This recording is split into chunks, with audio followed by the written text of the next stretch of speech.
मेहनत कर पड़ता है जी जान से तपना, तभी पूरा होता है एक बढ़िया नौकरी पाने का सपना। आज बात करेंगे ड्रीम जॉब ड्रीम कंपनी में कैसे मिले। 10 पॉइंट दूंगा, 10 पॉइंट स्टेप वाइज दूंगा। मैं Vivek Bindra, founder and CEO बड़ा बिजनेस डॉट कॉम। उससे पहले 3 सिनेरियो समझिएगा।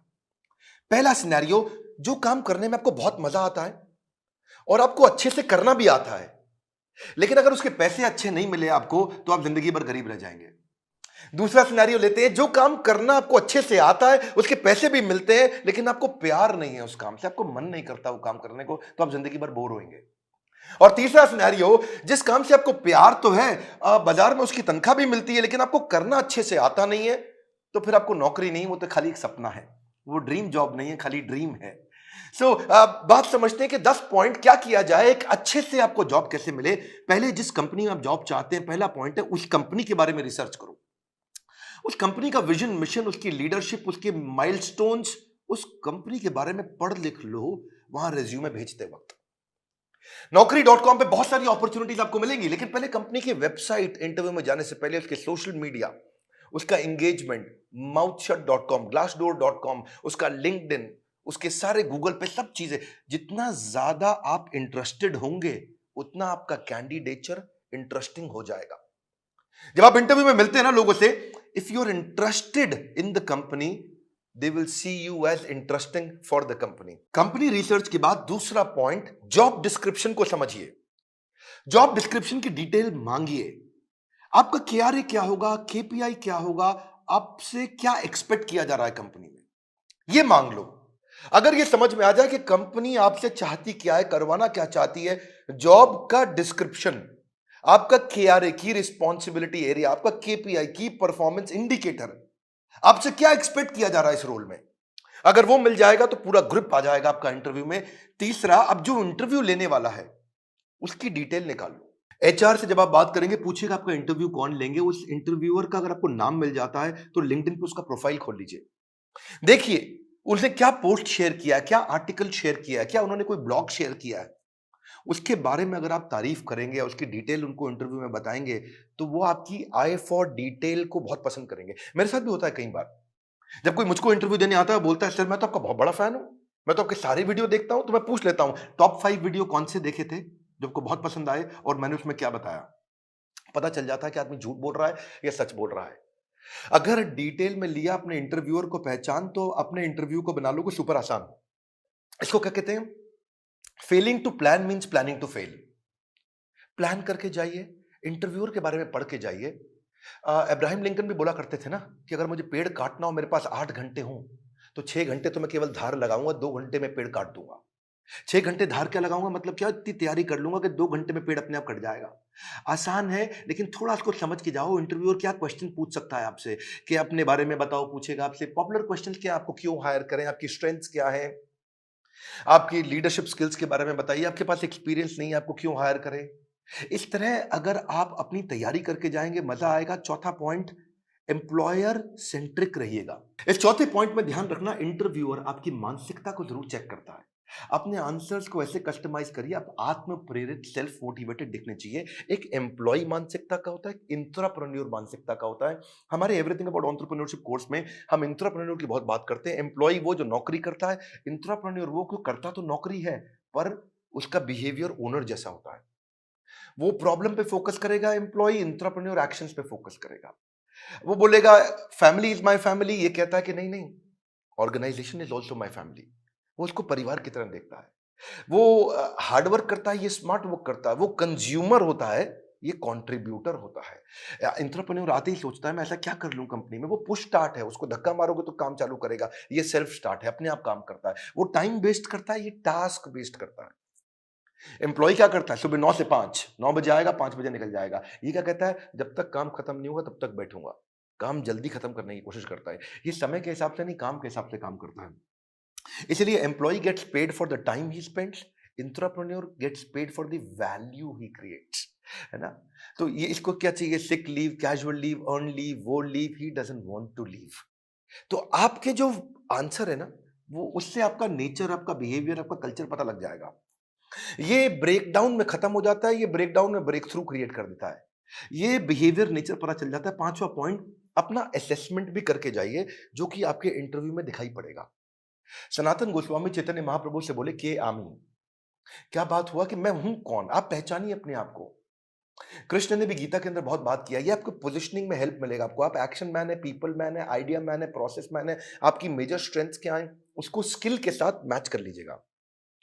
देखिएगा कि जो जॉब डिस्क्रिप्शन है ना, जो मैंने पीछे बताया था आपको, उसमें देखिए कि कंपनी का गोल क्या है, इस जॉब से कौन सा गोल अचीव करने वाले हैं, कंपनी में क्या प्रॉब्लम्स थी जो इस जॉब से वो सॉल्व कराने वाले हैं। और जब आप जाएंगे तो अपने हार्ड स्किल और सॉफ्ट स्किल को जरूर समझ के जाइएगा। ये छठा पॉइंट है।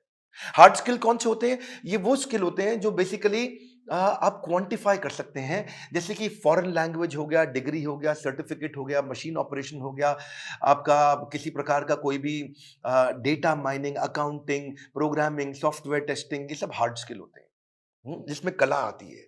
जैसे फाइनेंस के अंदर बजटिंग, बिजनेस प्लानिंग होता है या प्रोडक्ट डेवलपमेंट होता है। लेकिन सॉफ्ट स्किल कौन से? बातचीत कैसे करते हो, आपका टीम वर्क कैसा है, आप डिसीजन ले पाते हो नहीं, लीडरशिप है कि नहीं, मोटिवेटेड रहते हो कि नहीं, सुनते हो ध्यान से कि नहीं, पीपल स्किल है कि नहीं, इंटरपर्सनल फ्लेक्सिबिलिटी, टाइम मैनेजमेंट, ये सारे सॉफ्ट स्किल है। उस तरफ हार्ड स्किल है। तो पहले से ही चेक करके जाइए, क्योंकि आपका see he who speaks without attentive ear is mute. क्या मतलब हुआ? जो बिना सुने बोलता रहता है, बोलता रहता है, जो बिना सुने बोलता रहता है, वो सबसे बड़ा गूंगा होता है। उसके बोलने का कोई फायदा नहीं है। इसलिए आपकी कम्युनिकेशन में सुनिए ध्यान से कि वो क्या डिमांड है आपसे। इफेक्टिव कम्युनिकेशन में 20% is only what you know, 80% is how do you feel about what you know. कैसे आप उसे कम्युनिकेट करते हैं। सीधे बैठिए, हमेशा स्माइल मेंटेन करिए। ऐसा करके आराम से रिलैक्स होकर के बैठने वाला तो जमेगा नहीं ना। कॉन्फिडेंट और इंफॉर्मेटिव लगते हैं जब आप अच्छा कम्युनिकेशन और सॉफ्ट स्किल मैनेज कर पाते हैं। सातवां है, अब मौका ढूंढिए कि आप भी कोई ऐसा क्वेश्चन करें जिस क्वेश्चन से इंटरव्यूअर को लगे यार ये आदमी बुद्धिमान है। एक बात बताऊं आपको कि knowledge is having the right answer, but intelligence is asking the right question. ज्ञानी व्यक्ति के पास उत्तर होता है, पर बुद्धिमान व्यक्ति के पास प्रश्न होता है। अगर आपने कोई ऐसा प्रश्न किया जिस प्रश्न से वो बहुत इंप्रेस हो सकता है, जैसे आप उनसे पूछिए इस बारे में, इस रोल से आप कौन सी प्रॉब्लम सॉल्व करना चाह रहे हैं, इस रोल के माध्यम से आप कौन सा गोल अचीव करना चाह रहे हैं, इस रोल से आप मेरी परफॉर्मेंस को कैसे इवैल्यूएट करेंगे। कितना पावरफुल आप प्रश्न पूछते हैं, ये भी सामने वाले को इन्फ्लुएंस करता है। आठवां, सैलरी नेगोशिएशन की बात आए तो बहुत जोर मत डालिएगा। अनरियलिस्टिक सैलरी हाइक से सामने वाला समझ जाता है ये केवल पैसे के लिए नौकरी करने आया है, ये वैल्यू नहीं क्रिएट कर पाएगा।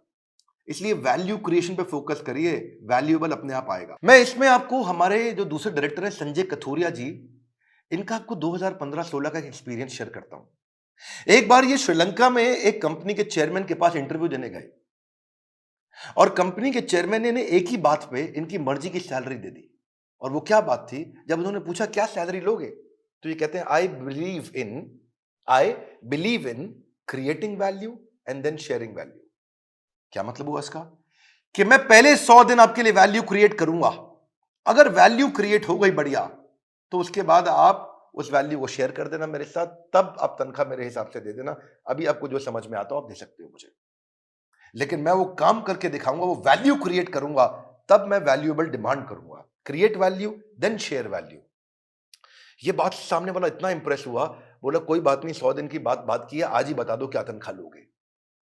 जब आप वैल्यू क्रिएट करने पे फोकस करते हो, पहले कहते हो मैं वैल्यू क्रिएट करूंगा, बाद में अपना शेयर लूंगा, इससे सामने वाले को आप पे बहुत कॉन्फिडेंस आ जाता है। सैलरी नेगोशिएशन पे बहुत फोकस मत करिए, मेन मुद्दा समझिए, वैल्यू क्रिएशन पे फोकस करिए। सैलरी नेगोशिएशन अपने आप हो जाएगी जब वैल्यू क्रिएशन का सामने कॉन्फिडेंस आ जाएगा कि आप करके क्या दिखा सकते हैं जॉब में। 9वां पॉइंट, अपने रेज्यूमे पे ध्यान दीजिएगा। ये हालांकि मैं थोड़ा पहले भी बता सकता था 9वां पॉइंट, पर ध्यान रखिए अपने लाइवली और एक्शन ओरिएंटेड वर्ड लिखिए। रेज्यूमे लंबा मत बनाइए, 6 पेज, 8 पेज, 10 पेज का, क्योंकि जो रिक्रूटर होता है या जो इंटरव्यूअर होता है वो उसके पास ज्यादा समय नहीं है देखने के लिए। बुलेट पॉइंट्स में लिखिए ताकि मैक्सिमम चीजें कैप्चर हो जाएं कम समय में। सीक्वेंस के अपना एक्सपीरियंस लिखिए, और अगर एक्सपीरियंस ज्यादा नहीं है तो कोई बात नहीं, आपने आज तक जो भी कहीं पे थोड़ा बहुत इंटर्नशिप भी किया है तो वो भी डालिए। एक कवर लेटर अगर आप बना सको ना, तो वो गेम चेंजर होता है अपनी एग्जैक्ट पोजीशनिंग के लिए। कि आपके पास स्किल है और कंपनी को ये जरूरत है, तो कंपनी की जरूरत और आपके स्किल कैसे मैरी कर सकते हैं आपस में, कैसे मैरिज होगी।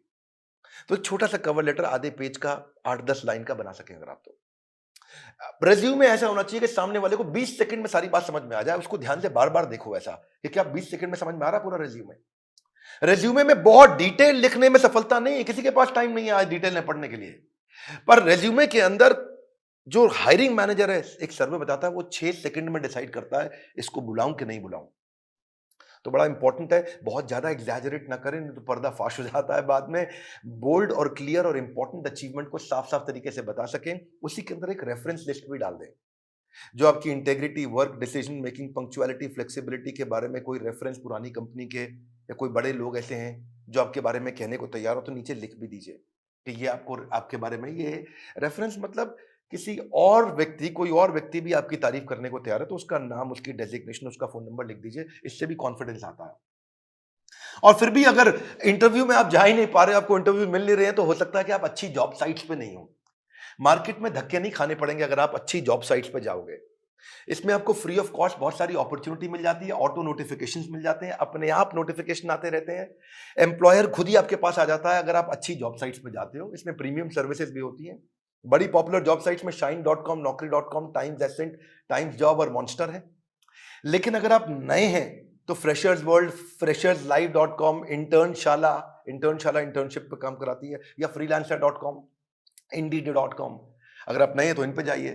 बेरोजगार खेल रहे हैं स्मार्टफोन पर ताश, ये वीडियो उनको शेयर करें, दिशा मिल सकती है बड़ी खास। मैं एक बात और बताऊंगा, हमारे प्रॉब्लम सॉल्विंग कोर्स के अंदर हमने पूरा का पूरा कोर्स ही इसके ऊपर बना रखा है, और एवरीथिंग अबाउट एंटरप्रेन्योरशिप को भी अब 2 हिस्से में डिवाइड कर दिया है। अगर आप नए हैं, इंट्राप्रेन्योर बनना चाहते हैं, या आगे चल के स्टार्टअप शुरू करना चाहते हैं, तो एवरीथिंग अबाउट एंटरप्रेन्योरशिप का एक हिस्सा आपको काम आएगा। और दूसरा जो बिजनेस कर रहे हैं उनके लिए तो है ही है। मैं फिर से आपको रिक्वेस्ट करूंगा कि बेरोजगार खेल रहे हैं स्मार्टफोन पर लूडो और ताश, हाँ, वीडियो शेयर करो उनको, दिशा मिल सकती है बड़ी खास। ताश से बात नहीं बनेगी, इस खास दिशा से बात बनेगी। अगर आप नए आए, सब्सक्राइब जरूर करिएगा, लाइक करके उत्साह बढ़ाइए, बोर्ड लाइन नंबर पे फोन करिए, चेक करिए कि कैसे एवरीथिंग अबाउट एंटरप्रेन्योरशिप जिंदगी भर के लिए आपको एक बड़ी दिशा दे सकता है, आपको एक इंट्राप्रेन्योर बना सकता है। किसी को नौकरी मिले ना मिले, इंट्राप्रेन्योर की बहुत कमी है, उसको नौकरी जरूर मिलती है। हमारे साथ जुड़े रहने के लिए, दुनिया का नंबर 1 एंटरप्रेन्योरशिप यूट्यूब चैनल बनाने के लिए, वीडियो को लाइक करके उत्साह बढ़ाने के लिए आप सबको हृदय की गहराइयों से प्रेम पूर्वक बहुत बहुत धन्यवाद।